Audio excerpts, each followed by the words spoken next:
Hi ಕನ್ನಡಿಗರೇ, welcome back to my YouTube channel. Bhagwan Shrikrishna ಹೇಳಿರುವ ಕೆಲವು ನುಡಿಮುತ್ತುಗಳು ನಮ್ಮ ಜೀವನದಲ್ಲಿ ಚೈತನ್ಯವನ್ನು ಮೂಡಿಸುತ್ತವೆ. ಅದರಲ್ಲಿ ಕೆಲವು ಈ ಕೆಳಗಿನಂತಿವೆ. ಸಂತೋಷ ಎಂಬುದು ನಮ್ಮದೇ ಅನಸ್ಥಿತಿಯಾಗಿದೆ. ಅದು ಹೊರಗಿನ ಪ್ರಪಂಚದೊಂದಿಗೆ ಯಾವುದೇ ಸಂಬಂಧವನ್ನು ಹೊಂದಿಲ್ಲ. ಬದಲಾವಣೆಗಳಿಗೆ ಹೆದರಬೇಡಿ. ಬದಲಾವಣೆ ನಿಸರ್ಗದ ನಿಯಮವಾಗಿದೆ. ನೀವು ಬದಲಾವಣೆಗಳಿಗೆ ಸದಾಕಾಲ ಸಿದ್ಧರಾಗಿರಬೇಕು. ನೀವು ನಿಮ್ಮ ಕರ್ಮಗಳ ಅನುಸಾರವಾಗಿ ಮುಂದೆ ನೀವು ಶ್ರೀಮಂತರಾಗಬಹುದು ಅಥವಾ ಬಡವರಾಗಬಹುದು ಅಥವಾ ಭಿಕ್ಷುಕರಾಗಬಹುದು. ಇಂದ್ರಿಯಗಳು ಮೋಹ ದ್ವೇಷಗಳತ್ತ ನಮ್ಮನ್ನು ಪ್ರಚೋದಿಸಬಹುದು. ಈ ವ್ಯಾಮೋಹ ದ್ವೇಷದಿಂದ ನಮ್ಮೆಲ್ಲ ಯೋಚನೆಗಳು ಒಂದೇ ವ್ಯಕ್ತಿಯ ಸುತ್ತಲಿರುತ್ತವೆ. ನಮ್ಮ ಬೆಳವಣಿಗೆಗೆ ಇದು ಮಾರಕ. ನೀವು ನಿಮ್ಮ ಜೀವನದಲ್ಲಿ ಯಶಸ್ವಿಯಾಗಬೇಕೆಂದರೆ ನೀವು ಜ್ಞಾನ ಮತ್ತು ಶಿಸ್ತನ್ನು ಬೆಳೆಸಿಕೊಳ್ಳಲೇಬೇಕು.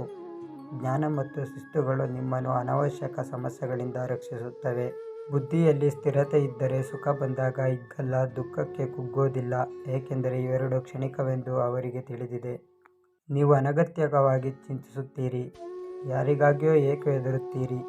ಯಾರು ನಿಮ್ಮನ್ನು ಕೊಲ್ಲಲು ಸಾಧ್ಯ? ಅಂತಿಮವಾಗಿ ಆತ್ಮವು ಹುಟ್ಟುತ್ತದೆ ಅಥವಾ ಸಾಯುತ್ತದೆ, ಅಷ್ಟೇ ಅಲ್ಲವೇ? ಸ್ವಯಂ ವಿನಾಶ ಮತ್ತು ನರಕಕ್ಕೆ 3 ದಾರಿಗಳಿವೆ. ಅದುವೇ ಕಾಮ, ಕೋಪ ಮತ್ತು ದುರಾಸೆ. ಬದುಕುವುದಕ್ಕಾಗಿ ದುಡಿಯುವುದು ಅನಿವಾರ್ಯ. ಹಾಗಂತ ಫಲದ ಮೇಲೆ ಕಣ್ಣಿಟ್ಟು ಕೆಲಸ ಮಾಡಿದರೆ ನಿರಾಶೆ ಹೆಚ್ಚು. ಕೆಲಸವನ್ನು ಶ್ರದ್ಧೆಯಿಂದ ಪ್ರೀತಿಯಿಂದ ಮಾಡಿದರೆ ಫಲ ಇಂದಲ್ಲ ನಾಳೆ ದೊರಕಿಯೇ ದೊರಕುತ್ತದೆ. ಜೀವನದಲ್ಲಿ ಆಸೆ ದುರಾಸೆಗಳನ್ನು ಕಡಿಮೆ ಮಾಡುವುದೇ ಸಂತೋಷದ ಕಲಿಕ. ಎಲ್ಲ ಹೇಳುತ್ತಾರೆ, ಮನುಷ್ಯ ಖಾಲಿ ಕೈಯಲ್ಲಿ ಬರುತ್ತಾನೆ, ಖಾಲಿ ಕೈಯಲ್ಲಿ ಹೋಗುತ್ತಾನೆ ಎಂದು. ಆದರೆ ಮನುಷ್ಯ ಬರುವಾಗ ಭಾಗ್ಯದ ಜೊತೆ ಬರುತ್ತಾನೆ, ಹೋಗುವಾಗ ಕರ್ಮದ ಫಲ ಹೊತ್ತುಕೊಂಡು ಹೋಗುತ್ತಾನೆ. ನಿಮ್ಮ ಗುರಿಯನ್ನು ಸಾಧಿಸುವಲ್ಲಿ ನೀವು ವಿಫಲವಾದರೆ ತಂತ್ರವನ್ನು ಬದಲಿಸಿ, ಗುರಿಯನ್ನಲ್ಲ. ಈ ವಿಡಿಯೋ ನಿಮಗೆ ಇಷ್ಟವಾಗಿದ್ದರೆ ಲೈಕ್ ಮಾಡಿ, ಶೇರ್ ಮಾಡಿ, ಸಬ್ಸ್ಕ್ರೈಬ್ ಮಾಡಿ.